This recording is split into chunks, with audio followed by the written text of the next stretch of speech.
Well, thank you very much, Ian. I must admit, in Louisville, Kentucky, if you did that to a horse, that's basically blasphemy. As you know, we are the home of the Kentucky Derby and have a rich horse history. Going forward, I wanted to go ahead and sort of take a lot of what we already talked about and really get this into how we use it in clinical practice, particularly in my own practice in Louisville. And so going forward, as you know, in Louisville, we are certainly known for our basketball, and in the midst of March Madness, I think it's a sort of an important place, and I'm sure many of you were riveted with the game last night. However, the other thing that we're really known about is this issue of burden of disease. As you can see here, we have always been one of the states in the Union that has had some of the highest rates of hypertension for a long time. We have a low socioeconomic range. We have many challenges when it comes to adherence rates.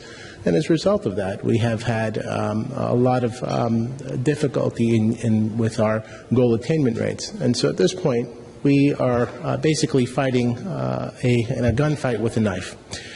And so we try to use every tool that we can. And so anything that we can use that can help us, and particularly our patients, to understand their pathology and to help them understand what it's doing to them internally can be of assistance. And this is where I use the aortic stiffness indices. And I use them in two settings. And of course, on the left here is a sort of I use a phlebotomy chair for my screenings, or at least for my measurements. I have one of the older generation machines here that is a tonometer that's shaped like a pen. So having a little bit of extra stability is always important. Now, the new generation machine is beautiful in the sense that it just goes on as a cuff and is very easy to use, and I would think that this is going to be redundant with the newer generation. And of course, I use it a lot for screenings, and this is just recently, this month, we were at YMCA, and I use this as part of a hypertension screening. And this is one of our postdocs, Natasha, who has an interest in looking at aortic stiffness indices and environmental factors. We also have a lot of pollutants, particularly with a large rubber factory industry in the area, and we found some signal to suggest that pollutants have also had some signal towards a higher aortic stiffness. But the long and the short of it is that in both of these settings, we've been able to find the use of the modality to be very helpful. And I think that as we go forward, we'll go ahead and perhaps try to illustrate that for you. Of course, I wanted to go over some of the salient background that may, of course, be helpful. As you know, the central pressure increases. As we talked about, we do see an increase of stroke and renal failure. As the LV load increases, we do see an increase in LV mass, and all these issues of LV hypertrophy and heart failure has been already been recognized and already been shown in previous slides. This issue of heart failure is, of course, a very big one for Louisville, particularly because our rates of non-ischemic cardiomyopathy, particularly in the African-American population, is extremely high.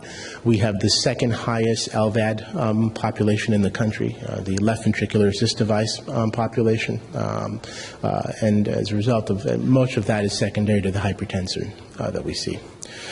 Now, the portion of this, and with no pun intended, or perhaps pun intended, is that this whole issue of coronary perfusion and aortic stiffness go hand in hand.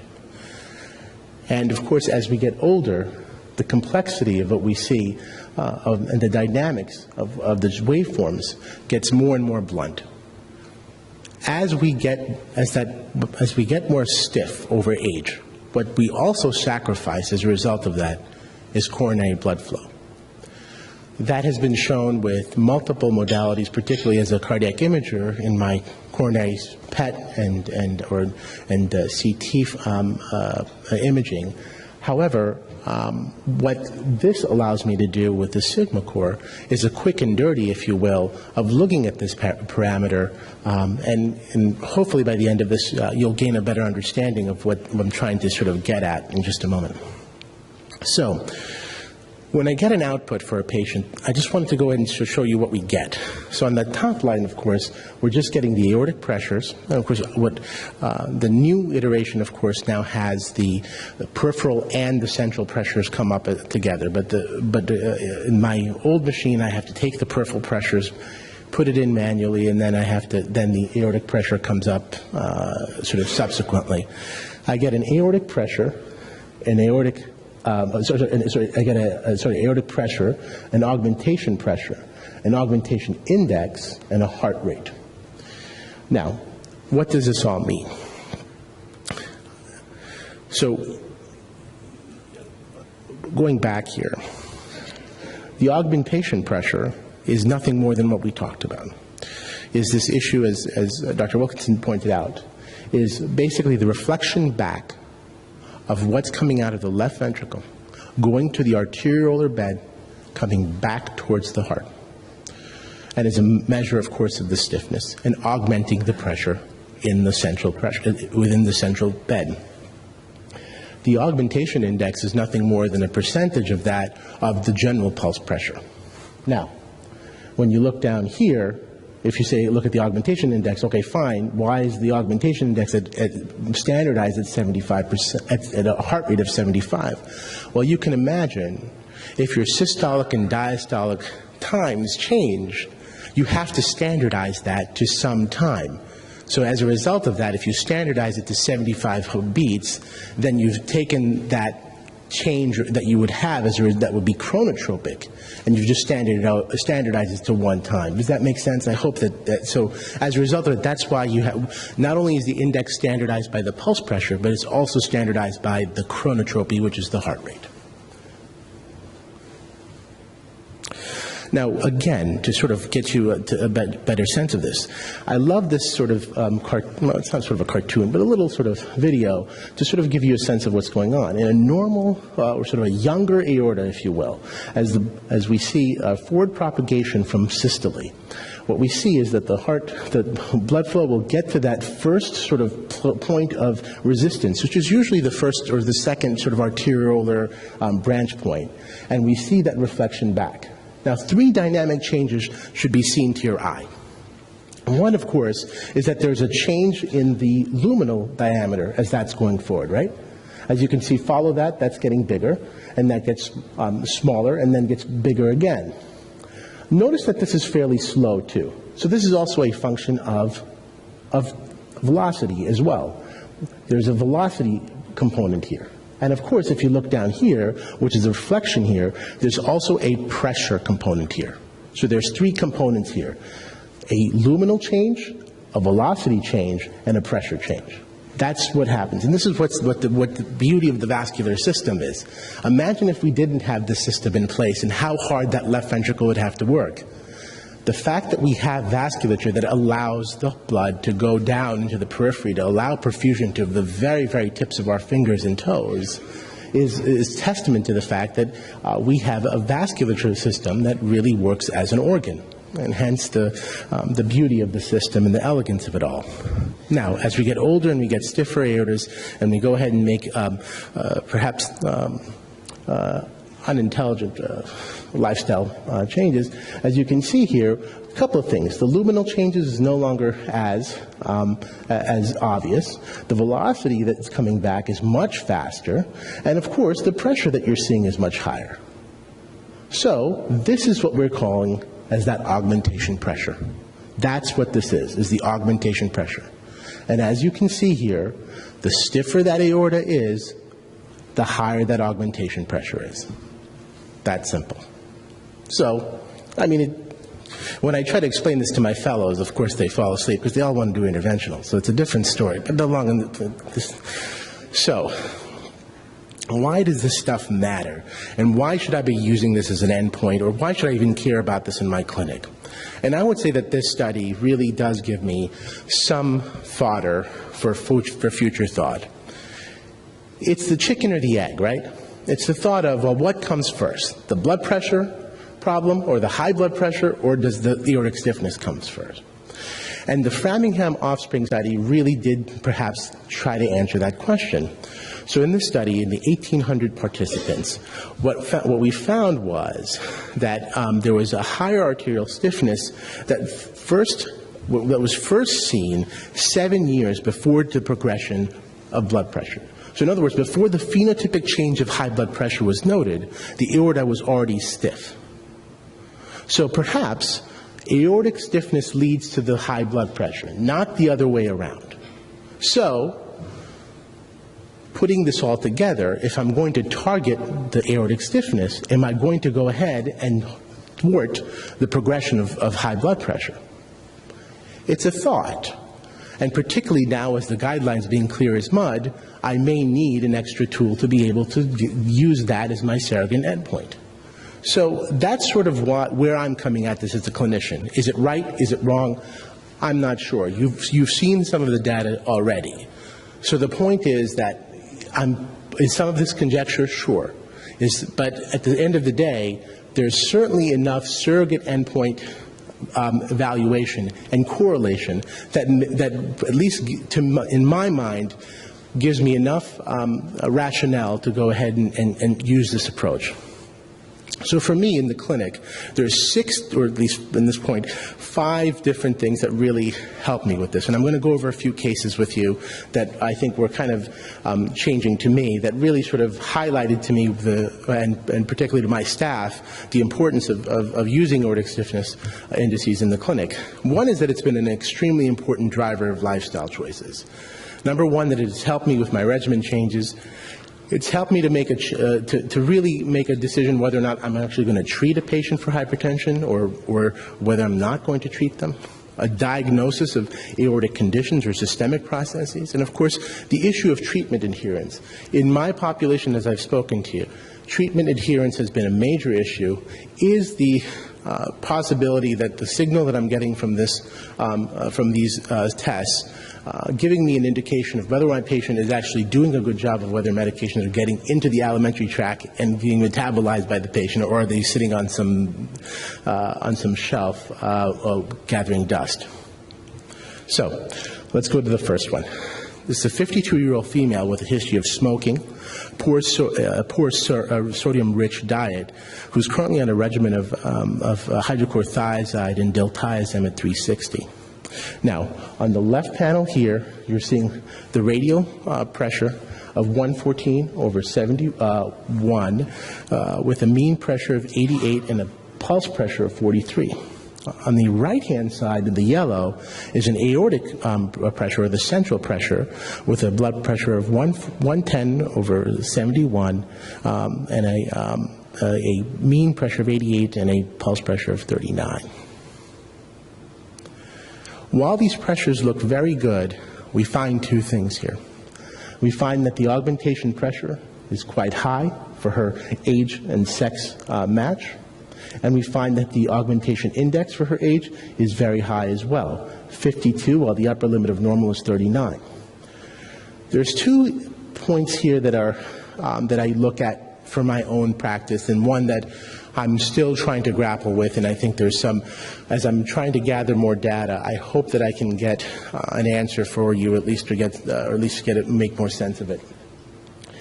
This Figma-Core machine also has the ability to give me what's called an injection duration, which is very simply the percentage of time that the left ventricle is actually pumping blood out.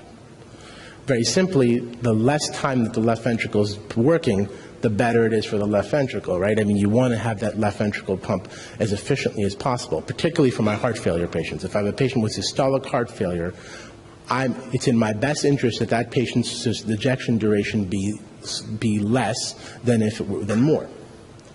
And this subendocardial viability ratio is nothing more than the ratio of the area under the curves, going back to that entire curve that we looked at, the area of the curve of diastole divided by systole multiplied by 100. So it's nothing more than a ratio of how much time is spent in diastole versus the time spent in systole. Now, why is that important for me? It's important because much of my coronary blood flow happens in diastole. So if I have more time in diastole, I'm allowing that patient to have more coronary blood flow. And if, in my patients with coronary artery disease, that's my goal.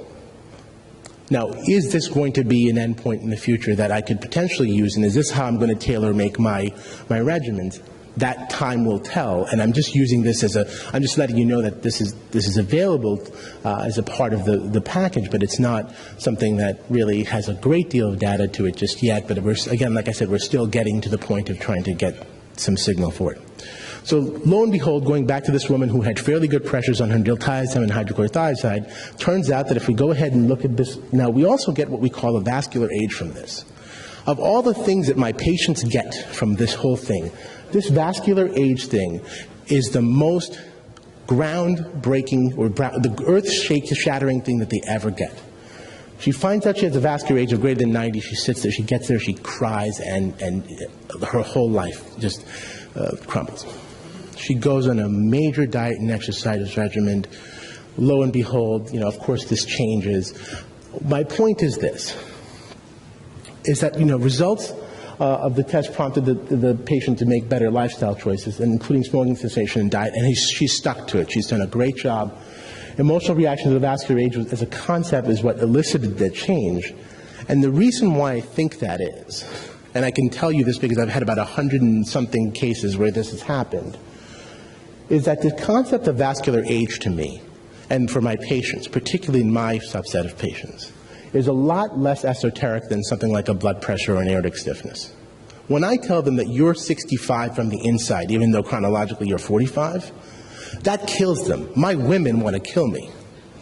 But at the same time, I'll tell you that it really does elicit some beautiful changes. I think, and so, if for nothing else, if that's what this elicits, so be it. I mean, so that's been a very important point for me, at least.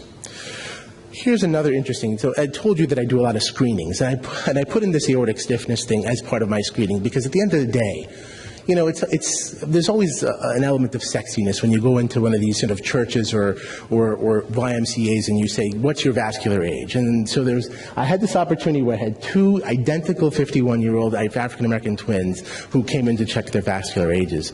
And they both had, of course, the same phenotype: type 2 diabetes, hypertension, hyperlipidemia, and obesity. Twin 1 had a regimen that included lisinopril, amlodipine, and carvedilol. On the left, blood pressure of 112/70, aortic pressure of 101/70. Everything looks pretty good here. Lo and behold, her augmentation pressure looks great. Augmentation index looks great. Pat on the back. Vascular age is somewhere between 35 and 37. We say, fantastic. Good for you. Twin 2 regimen: atenolol, losartan, hydrochlorothiazide. Vascular age, 78. Augmentation pressure, 48. Augmentation 18. Augmentation index higher. And of course, look at that aortic pressure, 48. Again, highlighting the fact that the regimen changes and the regimen drives what happens. So again, huge changes or huge differences within the central indices versus the peripheral. Even though these patients had, by definition, if they're identical twins, probably have the same mechanism of hypertension. But of course, the regimen makes all the difference. In this case, we had a 38-year-old female with recently diagnosed hypertension who came in for a secondary workup. Given her age, she only had one value of 140/92. I don't know why she was initially sort of relayed to us, but the very astute primary care physician went ahead and ordered all these indices, of course, to go ahead and look for a secondary workup, which were all negative, and of course no findings correlated with a coarctation. The peripheral blood pressure was 136, 91, 132 and 92 at the aortic, and mean pressures and pulse pressures, of course, as you can see here, on the radial and the aortic respectively. We went ahead and took a look at the sphygmochlor. This 38-year-old female, again, had a pulse pressure in the aorta of 40, an augmentation pressure of 18, and an augmentation index of 39. Extremely high vascular age. So this prompted us to go ahead and do a 24-hour blood pressure monitor, which showed that a mean waking blood pressure of 157/1004 with a mean sleeping pressure of 148/99. So here we found out that we had out of proportion end organ damage that was noted, even though the blood pressures were low. And she fit the entire bill for someone who had masked hypertension. And it took a 24-hour blood pressure monitor to go ahead and confirm that. And so that this patient was placed on a much more aggressive antihypertensive regimen. We would have probably sent her home on a hydrochlorothiazide and called it a day. She would have come back to us in 10 years with a stroke. I'm glad to say that we probably sort of halted that process. So, here's a 72-year-old female with a past medical history of hypertension, hyperlipidemia, and a remote history of TIA. Again, on the left, I'm going to go and highlight here, on the left, the systolic pressure of 144, a diastolic of 70, mean pressure of 96, and a pulse pressure of 74. On the right, 138 on the aortic, 70, mean pressure of 96, and the pulse of 68. Again, aortic pressure of very high at 60, aortic pulse pressure of very high at 68, an augmentation pressure of 27, and aortic pressure very high. So, if I were to just go by this pressure, and if I were to go by JNC8 guidelines, I'd tell her to, have a cookie and go home. And I would have to say that if she was my sister or mom, I would probably not. And I think this is where I'm using the aortic stiffness indices as my guide. And this is where I'm using the European guidelines and, of course, the ACC-AHA guidelines to help me with this.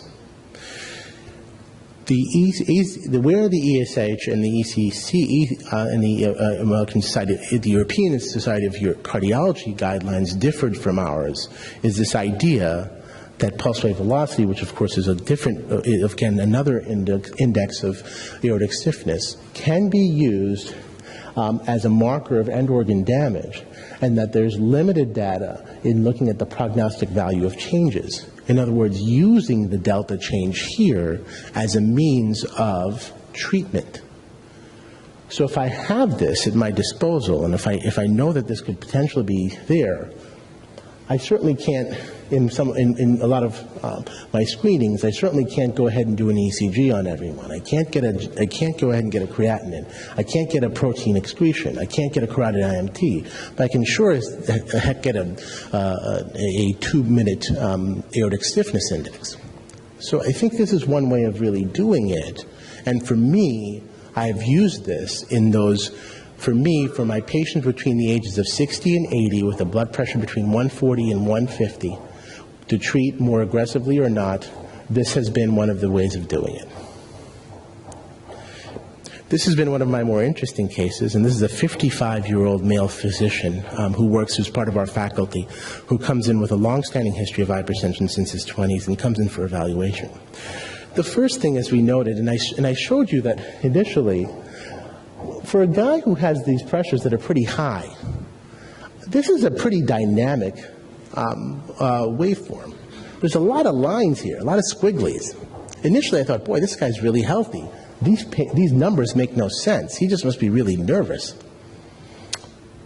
Lo and behold, we go ahead and do an aortic stiffness, and of course his aortic pressure is really high, but his pulse pressure is low, his augmentation pressure is really low, and his augmentation index is, again, sort of in that reference range.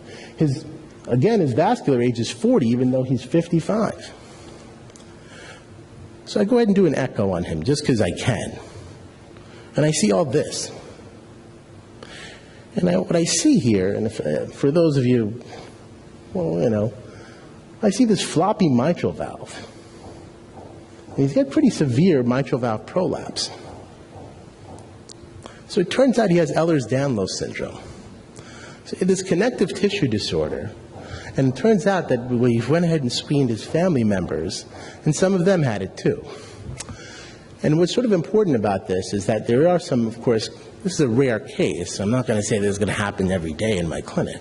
But the long and the short of it, it's kind of nice to be able to use the tool to go ahead and pick up some sort of systemic problems. The last case really highlights this issue of treatment adherence. In my 46-year-old female with a history of hypertension, she was treated with amlodipine and losartan for 1 year, and she's had a history of non-adherence, and she's a wonderful lady. She wants to keep me happy, we have a good relationship, but she's just terrible about taking our medications. And so her first visit, this is her blood pressure, 121 over 83, 117 over 83 here on the aortic, and things are looking okay. And of course, she has some signal here that tells me that things aren't, she's sort of borderline. She's got an augmentation pressure of 15, and she's got an augmentation index that's sort of in that higher side at 38. But 3 months later, I went ahead and put her on all these meds.